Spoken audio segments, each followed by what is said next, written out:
Hey guys, it's Glenn from glenscarcollection.com, and this is my 5-year review of my 2017 911. Can you believe, if you follow the channel, that I bought this car 5 years ago? It just popped up on my Facebook. It was Memorial Day weekend 2020. If you remember 2020, you know we were on lockdown, so I actually bought this car sight unseen. I wasn't even allowed in the Porsche dealership. I had to wait outside while they brought, I guess, my dream car out. So let me tell you a couple things. This color is Miami blue. Now, it's a pretty common color if you see GT3s or GT3 RSs. I guess if you can afford a car like that, you want it to be loud and flashy. But you remember, dealers stock regular Carreras, base Carreras, S's, 4S, and they go with conservative colors. They go with black, they go with silver, they go with white. So unless you could find Miami blue, it's really hard. You probably got to order your car to get it. So from what I could tell, in 2017, there were about 300 Miami blue cars that are, and that ranges, that split between base cars, S's, 4S's, GTS's, and about 90% of those were PDK. So at least in 2017, maybe for 18 also, there were about 30 manual Miami blue cars. And I wanted not only Miami blue and a manual, I wanted the black interior, because anytime I found Miami blue, it was always PDK, and it always had the white interior. And if you know, the white interior is just like BMW and Porsches. You wear blue jeans, it gets all over your seat, and you're always trying to clean your seat, trying to get it detailed. So I wanted the black interior. For German cars, I think Germans do a good black interior. It's nothing fancy, but it wears the test of time. Look at 996s with gray or tin interiors. They look disgusting. The tan looks orange now. So you always want a black interior, I think, in your Porsche. So I got a great price for the lockdown. I forgot what the dealer was asking. They were asking a crazy price because it was Miami blue stick. I bought this car, I believe, for either 75 or 72,000. And I negotiated a lot. I think they were asking like 78 or 80. I said like 72 or whatever I said, and they said yes, because they weren't selling any cars in the lockdown. I was searching the whole country, autotradercars.com, Renless, and I found this car exactly 100 miles from my house, so about a 2-hour drive. I'm in Bergen County, New Jersey, and I went out to a Porsche dealer in Pennsylvania. Now, because this is a 2017, Porsche gives a 4-year, 50,000-mile warranty. This was 2020, so it still had 1 year left of the warranty. And it was a CPO car, which means, you know, they put new tires, they do all the services. You have a 2-year unlimited warranty, unlimited mile warranty for CPO, bumper to bumper, once the 450 ends. So I bought this car with 8,000 miles. So as long as I didn't go over 50,000 miles in that 4th year, the 4-year, 50,000 mile warranty, my CPO would kick in and be unlimited miles. Now, for example, if I put 42,000 miles on this and hit 50,000 miles in the 4-year 50, then the CPO starts the second I hit 50,000 miles. Does that make sense to you? So I could drive this car. The CPO is long expired, so I had essentially a 3-year unlimited mile warranty as long as I didn't hit 50,000 miles in the first year. Now, I've been out of warranty for 2 years because I've had this car for 5 years. Bought it for 8,000 miles. I just checked the odometer. It's got 22,000 miles. So I drove it 14,000 miles in 5 years. Now, the first year I had this car, it was like a semi-daily driver and definite weekend car.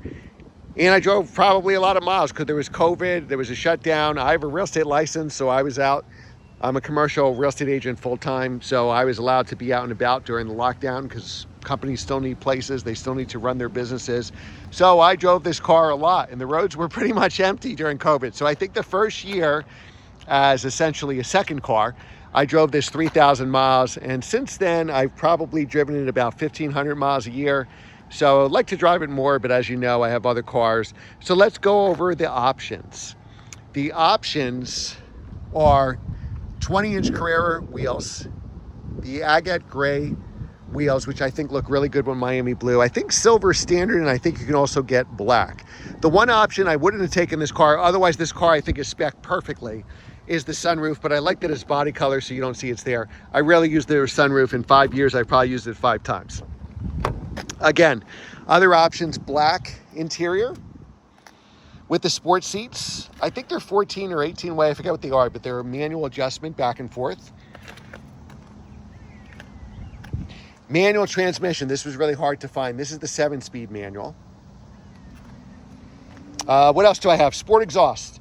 So sport exhaust, how you can tell a car's sport exhaust is they're in the center here, the exhaust ports. If they're more to the side, then you have the standard exhaust. One here, one over there. Sport exhaust is in the middle. Now, most people, because maybe they're embarrassed that they're driving a base Carrera, they delete the Carrera badge and it either says nothing or it says 911. So this car with options, I have some other options here. So I said sport exhaust, the sunroof, heated and cooled seats. Now I don't have sport chrono. I think sport chrono has to be mandatory on a PDK car because otherwise you don't have launch control. So I have sport here, not sport plus. Oh, and I have the Bose stereo as well. I have sport and not sport plus. So what sport plus gives you on a manual car is rev matching. PDK, I think rev matching is obviously automatic because it is an automatic. But here I do not have rev matching, and I didn't know that. So I didn't care about sport chrono because again, my criteria was Miami blue, black interior, manual. And I didn't care if it was a base, a 4S, an S, a GTS, it didn't matter. It had to have those three things. So I like that this has got the upgraded wheels because the base wheels, let's face it, don't look nice. It almost forces you to get the 20-inch Carrera wheels. So this car as spec'd in 2017 was $108,000. Now, if you follow Porsches and really know them, you know this is the 991.2. So this is the generation in 2017 when they all went turbo. This is basically while the engines are the same, they're 3-liter flat 6, 2 turbos. And it's just basically if you go for an S or a GTS, how big the turbos are and how much cooling you have. So what's great about this car, even though it's fast with the turbos, it feels more like a naturally aspirated car. I've driven the S and GTS and it's very hard to tell what you're getting for that extra $30,000 or $50,000. Now, this is the last, for the 991.2 generation, 2017, when they all went turbos. So the last naturally aspirated generation, not counting GT3s, would be the 991.1. So this, even the base Carrera has a turbo. So this is the last generation where you can get a manual on a base car. So for the 992s right now, I think there's no manual for the GTS, but usually you have to, on the 992s, you have to step up to an S to get a manual. And now a base Carrera, since they raised some of their prices as much as $25,000 for the 992s. A base Carrera has like $135 base price and you can't get a manual. And the cheapest I've seen in showrooms with the base Carrera is about $150. So you really have to step up to, I forget what the S starts at least $150,000 to get a manual transmission. And it seems like the way we're going with 992.2s and maybe future generations, it's just the special models like the STs and the GT3s are going to have manuals and no longer the regular Carreras because nobody takes them. You know, even the S and GTS, the local dealer like me is they never stock a manual, whether it's a Boxer or a Cayman, because they said nobody buys them. It'll just sit there. People only buy PDK cars.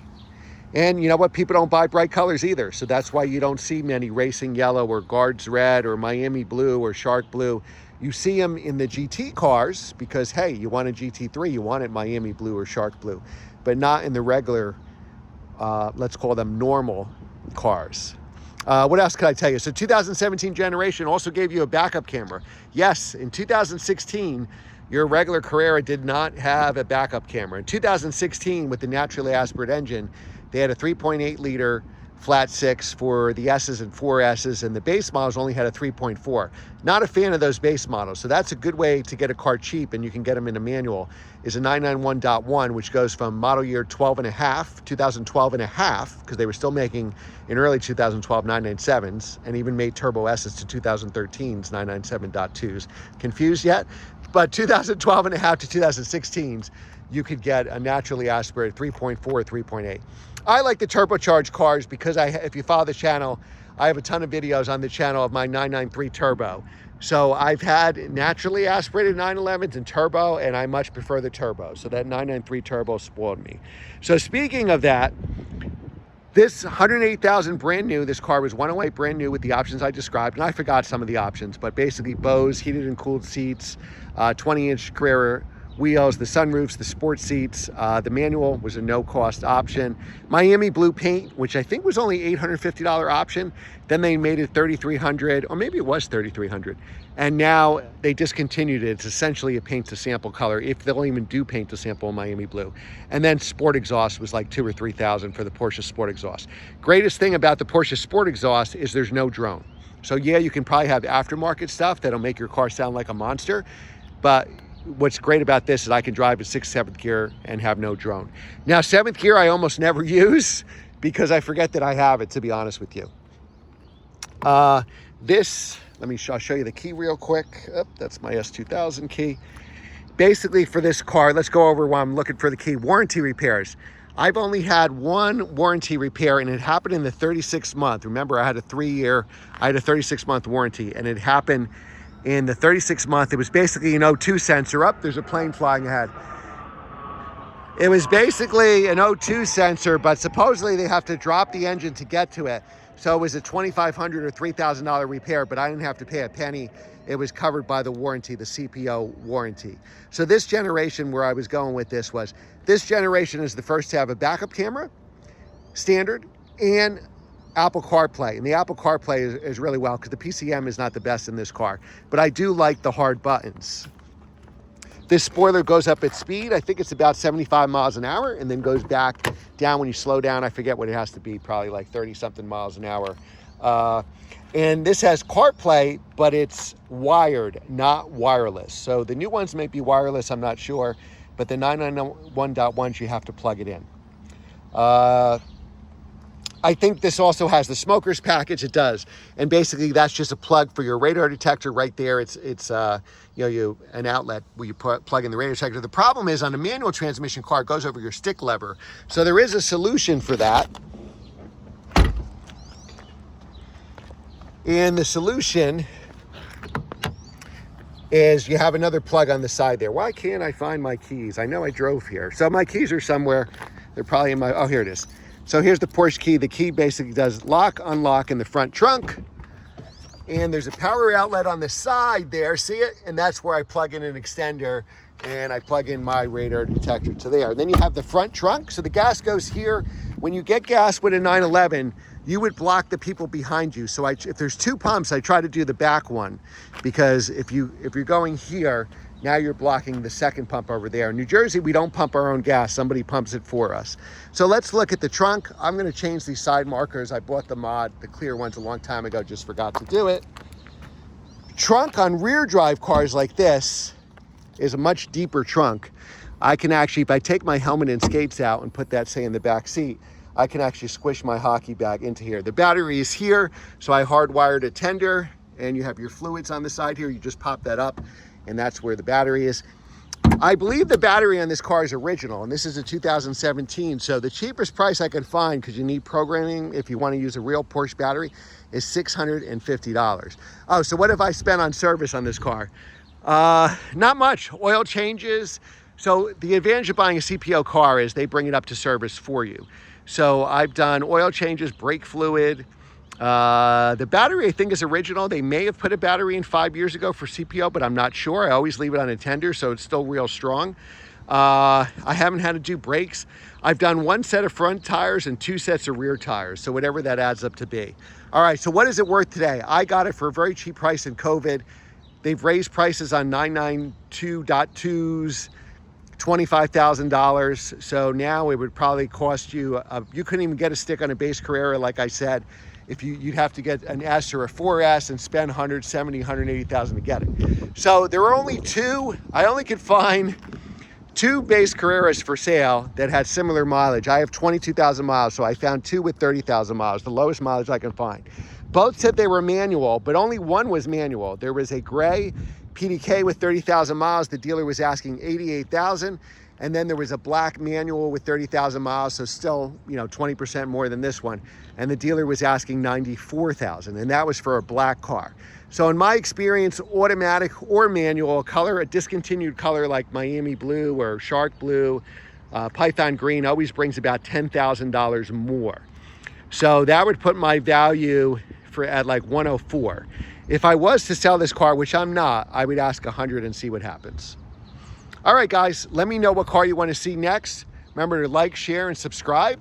I do videos 7 days a week now, a full video on Monday, like today, and I do a quick video on Friday, and then you get shorts Tuesday through Sunday, so you're actually getting 8 videos a week. How do you see those videos? Just subscribe and hit the notification bell. Leave a comment in every video, just if it's just, hi Glenn. If not, tell me what car you want to review next. I got a lot of dealers and car manufacturers that want to give me cars, but they want to see people who are looking for that car. So let me know in the comments what you want me to review next, and like the video because that helps me in the rankings. All right, guys, thanks for watching, and I will see you next time.